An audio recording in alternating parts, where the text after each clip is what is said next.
trail cams. My old trail cams that I was using, trigger speed on them ranged from 0.3 seconds to 1 second. Y'all, that's just enough time to miss a shot. A lot of times I use these on the trap line. If I'm using them on the trap line, I'm setting up on the set, I want to see how the animal works the set. I was getting footage of the animal already in the trap, but I want to see how he works the set, how he approaches it, and what happens before he actually commits. So I went back to Amazon and I picked up the Wosoda G900. It's just, you can see it's just a little bitty thing. It's a little smaller than the other two. Not by great leaps and bounds, but a little bit. You might be able to get one or two more in your backpack. What sold me on this was the sensors on it. It's got a straight forward, a left, and a right sensor. So it actually senses to the side as well as straight forward. That tells me that any game moving in from the side is going to trip the sensor. It's got a 0.2 second trigger speed. But with the sensors on the side, by the time that animal gets in frame, that shutter's already rolling. So I like that. Also, they do audio. Now, this one as well as the next two I'm going to show you all do photos, videos, or photo and video. You know, that's something I probably won't never use, but you might have a use for it. The thing I didn't particularly care for on this camera, well, let me keep going with what I did like. I like the setup screen. That's something I can read, something I can see. I can come back to this camera and review what's on it on the camera. So I don't have to pull the card or take the camera in to see what it captured while I was away. If I want to record that information, I have to pull the card or take the camera in, one or the other. But if I just want to see what came through last night, I can check it out right here. Is there anything worth taking back? I'll know instantly. So I like that. I found it fairly easy to set up once my feeble brain comprehended the instructions that came with it. So it wasn't all that hard to set up. The switch says off, on, and aim. You do all your setting up on aim. We'll talk more about aim in a little bit. But along with, this one only takes 4 AA batteries, where the rest of these cameras take 8. So you can cut down the expense there. I don't know how long they'll last yet. We will find out. But one of the drawbacks about this camera is the micro SD card. Little teeny tiny bitty thing. Now if I want to take the card out and switch it out in the field, I got big clumsy fingers, y'all. What happens if I drop that card in the pine straw? It's gone. I'll never see it again. So I like a bigger SD card. But it's got the port where you can plug it directly into your computer. So that's nice. I can take the whole camera out and plug it in the computer and not have to worry about the card. Alright, moving on. I got this in a set of 3. Came with the 3 cameras. Came with a wall mounting bracket. Came with 2 straps for each camera. Came with a card reader. You plug that into your USB port, and it can read the full size SD cards or the micro SD cards. That's in case your computer don't have a card reading slot, and they're starting to make computers now that don't. You can use that and read your cards. Also came with USB cord, and came with instructions. They come fully ready to set up. They come with the micro SD card and the batteries and all that other stuff ready to go. Put it together, program it, take it to the field. Okay. For comparison, I also picked up these come in just a couple days ago actually. The Wosoda Wosoda G300. I think it's the predecessor to this small one, but I may like it better. It's got all the features that the 300 that the 900's got. Plus, remember we talked about the aim? Check this out. Okay, that screen is showing me what the camera is seeing. Once it's mounted to the tree, I can adjust it. By looking at that screen, I can see where it's looking. I can see where the image, what image it's going to take. That's a true aim to me, y'all. The other one, that might as well say, that button might as well read setup, because you ain't aiming with it. But I like that. Again, it's got the screen where a good readable screen where it makes it simple to set it up.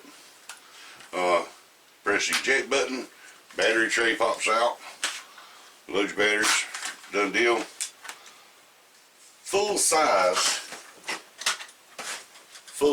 SD card.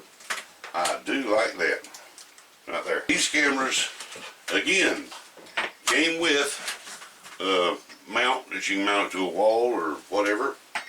Came with a strap piece, and it came with batteries.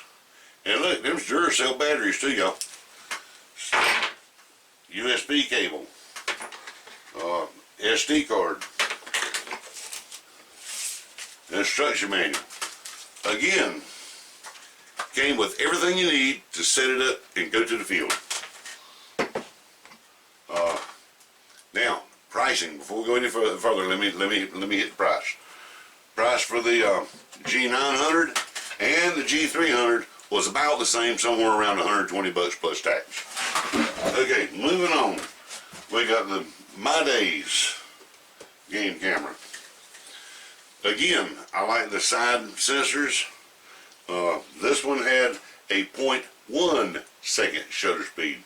So I read that and I said, okay, we got to try that. So we got it. Again, it takes a full-size SD card. Y'all, that means a lot when you're out there in the field and you have that card having to slip through your clumsy fingers. Oh, I forgot to mention, with the G300, it's also got a power port on the bottom where you can plug it into a solar panel or a DC adapter. So that might be nice for you. The Meidase, same thing. Power port for your solar panel or your DC adapter. All three of these cameras take photo and video, and audio. I like that. Now, what I like about this camera over the other two is the keypad. Alright, let me compare that for you. See the little bitty buttons? See the bigger buttons? Much more user-friendly for us big-fingered clumsy folks. I found that to be very easy to use, very easy to set up. So, what we're going to do is we're going to take all three of these cameras to the field. I'm going to mount all three of these cameras on the same tree, pointing at the same field, watching for the same game, for the same time period, all at one time. Put them all together, and we're going to compare the video off of each of them. See which one got the better shot and which one got most of the better shot. Which one's got the best trigger speed, what we're gonna do a head-to-head challenge with these three cameras. Also, the Meidase, bless their hearts, they didn't give me as good a deal as the Wosodas did. The Wosodas come with everything you need to get it set up. The Meidase come with a strap. But I like the strap. The strap is, alright, regular strap, you know, is that double loop thing that we're all used to. The one that's so aggravating and so tedious to get threaded through there. Not the Meidase strap. Meidase strap, so to mash that down, stick your strap through it, pull, and you're tight against the tree. Go to release it, mash that down, pull. I like that so well, I went back and ordered some more straps just like it. And then ordered some mounts to put them on so I won't need the straps. Go figure. But anyway, we're going to take these to the field. We're going to get them set up. We're going to leave them in. We're going to put them up at the same time. We're going to take them down at the same time. We're going to see which one takes the better videos and do a head-to-head comparison. So we'll be right back with you. Okay, we'll tell you a little bit about what I've done here. It's raining today, so we ain't going fishing, so it makes a perfect day to place game cameras. I've chosen this tree, looking off down the edge of this wood line. My number 2 stand is right over there, directly off this corner. So this ought to be a good place to see what's going to be coming out on me. Now, all 3 cameras are mounted on the same tree. They're all together, all about the same height. So whatever sets one off should set them all 3 off. I do this because we are comparing. I want to speak to you a little bit about resolution. All 3 of these cameras are high definition, high resolution. Well, actually, they're all 3 high definition. They give you a choice of resolutions. The higher resolutions versus lower resolutions. They all got a high, medium, and a low. Except for this one, it gives you about 4 different choices on resolutions. On high, I got them all set on high. High resolution is going to give you more crisp, more clear photos and videos. But it's a trade-off. To get the better quality pictures and videos, you're going to be giving up something. One, it takes more battery power to run the high resolutions, and 2, it takes more storage space to store it. So if I were going to leave these cameras out here in this field for a couple of months, I might decide to go with a lower resolution so I can save my battery and have more room for capture storage. Enough said about that. When you go setting them up, think about these things, because it's a trade-off. You want good quality pictures, or you want a bunch of them, one or the other. But these cameras are not going to be in place more than 2 weeks at the most. So I'll come back and collect them, take them in, we'll see what we got, and we'll compare them. I did open this one. This is the one that had the side screen facing you as the camera's facing. That made it real easy to aim the camera. So I can see in that screen where it's aiming. I know exactly what it's going to pick up. We got the 3 cameras all aimed together. Just for aim, so they're all perfectly straight that way. So whatever we get on one camera, we should have on all 3. So that's going to give us a good comparison point. Here's something else you want to consider. These cameras also have a sensitivity setting, high, low, and medium. The higher your sensitivity, the more likely it's going to be to get set off by something blowing in the breeze. So keep this in mind. If you got a lot of stuff like this, you might want to let it set it on a lower sensitivity. I'd rather have it set on the high sensitivity so I can see every critter that comes in front of it. But there again, trade-off. I'm going to get a bunch of empty frames, but to help solve that problem, I'm going to trim back some of this brush. So the wind's not setting it off so much. These little extra things you can do while you're setting your camera can make a big difference when you go back to collect footage and see what you got. This brush here was bad about blowing in the breeze, and if it blows in the breeze on high sensitivity, it will set that camera off. So I'm going to trim this back some so I can see down this path. I'll let you see. That's the path I want to watch. So I'm going to trim this brush back so I can see down this path, and we're gonna let this camera roll. Now, speaking of sensitivity, we're talking about how quick these sensors pick up something. You can, well, one, you can adjust sensitivity, and two, you can cut these side sensors out if need be. Like here, where I've got all this brush on the right hand side, might be a good place for me to cut the sensors off, but I still want to capture something if it's coming in from this way. Something else you can do, you can take a little piece of masking tape and just cover that sensor, and that'll stop it from catching anything. This one will still work, but that one would be blocked, so you don't have to worry about this brush setting that sensor off. Okay, just thought I'd let you know this. There is one drawback about the Meidase camera. Once you get it set and cut it on, before you leave it, you've got to press the start button. It will not do anything until you press that start button. And of course, after I got these cameras set in here, I got halfway back to town and it dawned on me, I don't think I pressed that start button. So, we have come back in here. Bear with me.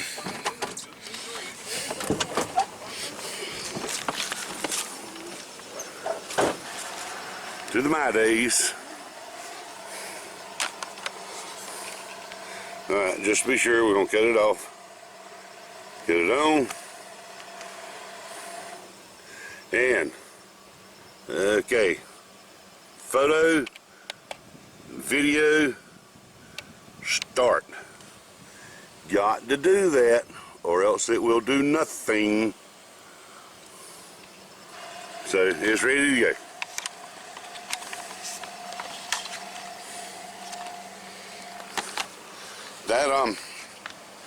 That could be a big thing, because you know, when you got a bunch of cameras you're setting up and you go along, you get several cameras set out, you're trying to do them quick and in a hurry so you can get out of there, you may forget to press that button, and if you do, you ain't getting nothing.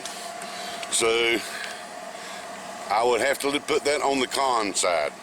Okay, I got to thinking about it, and anytime you do an experiment, you always have to have a control group. So I got to thinking about those 3 cameras I had mounted to the tree, and I went back and I added a task code with my old task code. I stuck it on the tree with them. Just to give me a control group. Knowing what the task code does, take the footage from it, compare it with the other 3, I can tell which one is outperforming, or which one's performing better. So with the control camera in place and the other 3 that we're doing the head-to-head challenge, the footage is in, the results have been tallied, we'll get right into it. Out of the 3 cameras we're testing, the Wosoda G300, the Wosoda G900, and the Meidase P70. The Wosoda 300, at the start of this was my favorite. It was my favorite mainly because I like the front-facing view screen that allows me to actually aim.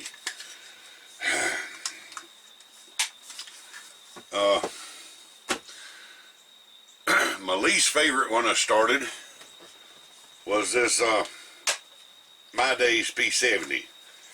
It was my least favorite because when you set it up, you have to go back and make sure you're on video, then you have to press start. I hate doing them extra steps because, you know, you get in a hurry and you can forget things. But after seeing the results, comparing them to my old task code, it's sad to say, y'all, but my least favorite came out on top. Now, it's a shame because these gave such a good deal on them when I bought them. You get three in the set, and they come with everything you need to go to the field and set them up. The Meidase, 2 in the set, had to buy batteries, had to buy the SD card, everything comes separate, but and it's around the same price as 3 of the others. But I can't argue with the results. My control camera, my old Tasco, in the time period I had them out, it took 32 videos. The G300, the one that was deemed to be my favorite and the one that I really wanted to come out and shine on top, it took 33 videos. The 900, the other one that I like, but I didn't like the SD card in it because it's a micro SD card, and you know I have problems with that. 83 videos. Okay, y'all brace for it. The Meidase P70 came out on top, hands down, with 160 videos.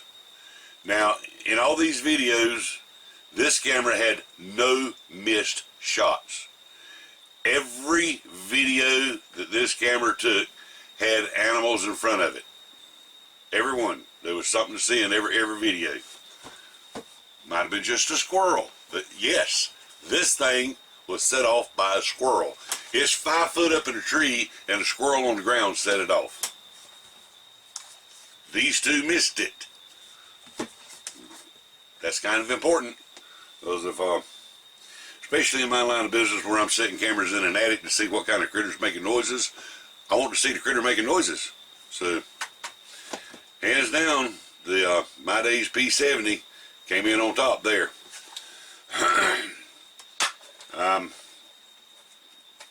I still don't like the fact that you got to go back and reset the video every time and then press the start button. If you don't press that start button, it's not going to take anything. But this is something I'm going to have to learn to live with, because I can't argue with the results. Now, the one that I had such high hopes for, in the test that I did, the videos were lousy. I mean, absolutely. The daytime videos were trash. You'll see in a moment what I'm talking about. They were washed out, pink, nasty. So, I took it and the Meidase and did a second comparison on them. In that second comparison, the G300 gave me 144 videos. Had it set up on a food plot there by the house. I had 144 videos of deer eating my sweet potatoes and corn. The P70 put up at the same time, looking at the same spot, taken down on the same day, 475 videos. And the only missed shots I had was with this one. There was a couple of missed shots where the deer got by before the camera started. But there again, the Meidase P70 came out on top. So let's get right into it. We'll show you what went on with them. Okay, I mentioned the crappy nature of the videos of the G300. Now, granted, I think there's something wrong with this camera, so we're going to go back and test the warranty on them. But what I want you to notice in these next clips is the difference in when the camera actually started rolling. Got 4 short clips. Got the control camera from the Tasco, my control camera. Then I've got a shot from the G900. I've got a shot from G300, and I've got a shot from the Meidase P70. Watch the difference in where these cameras started rolling, all on the same shot. This was taken when I and a buddy of mine came in and picked the cameras up. First off, this is my old Tasco that we're using as a comparison.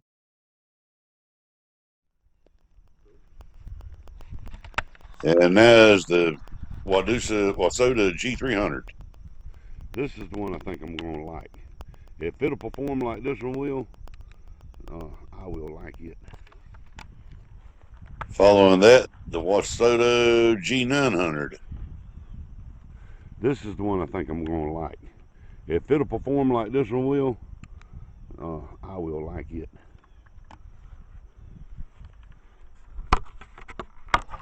And finally, the Meidase P70. Watch, it started recording before we even got out of the truck.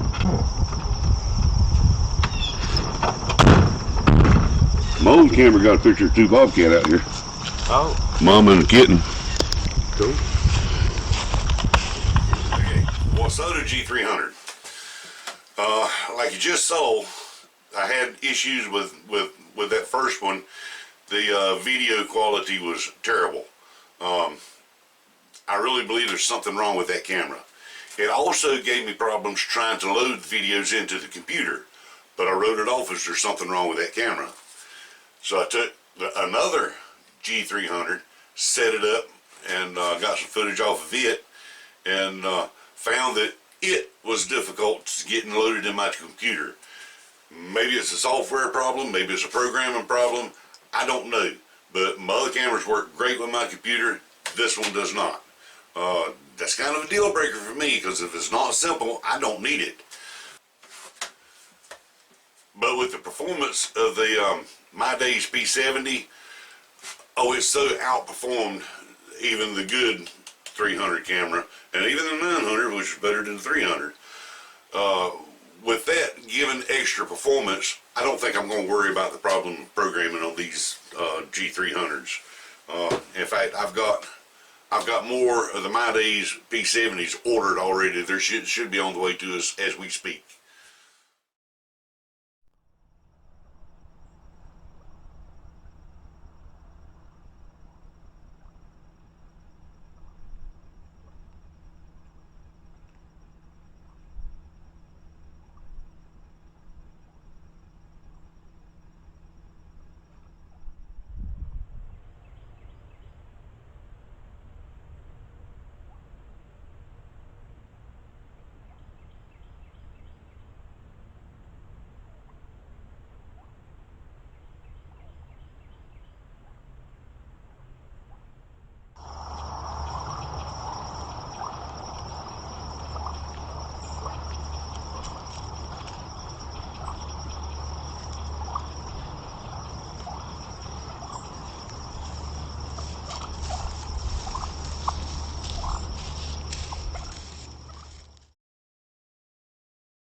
Okay, that should tell us all we need to know about the audio quality of the three different cameras.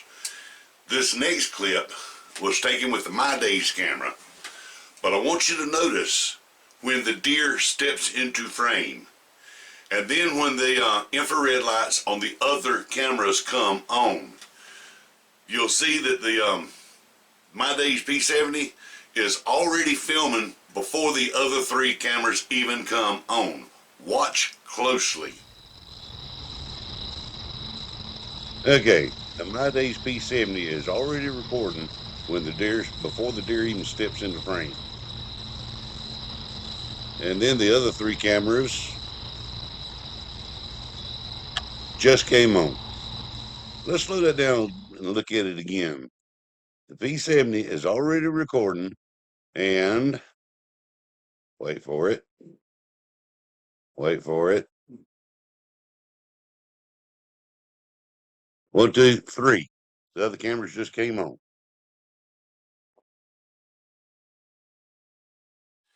Well, there you have it, folks. We just did a head-to-head comparison with the Wosoda G300, the Wosoda G900, and the Meidase P70. And after an extensive field test, Meidase P70 came out on top, y'all. You just saw it for yourself. Keep in mind that Meidase has not paid me to do this. Nobody give me any of these cameras to do a review on or try out. I bought these cameras with my own money. I looked them up myself, researched them myself, and picked them out myself, and put them in the field myself, and I'm getting no kickback on them whatsoever. So you can take it to heart. I'm going to tell you as honestly as I know how, but for my money, the P70 is going to be my camera. So if you like the video, be sure to hit the like button, subscribe, and by all means, leave your comments. That's how I know if you're engaging in the video or not. If you got any questions, feel free to ask. If there's something else you want me to try, give it a shot. Let me know. But that's it for the trail cams, and stick around. We'll come up with something new to argue about, and I'll see what else we can get into. But till then, y'all have a good one.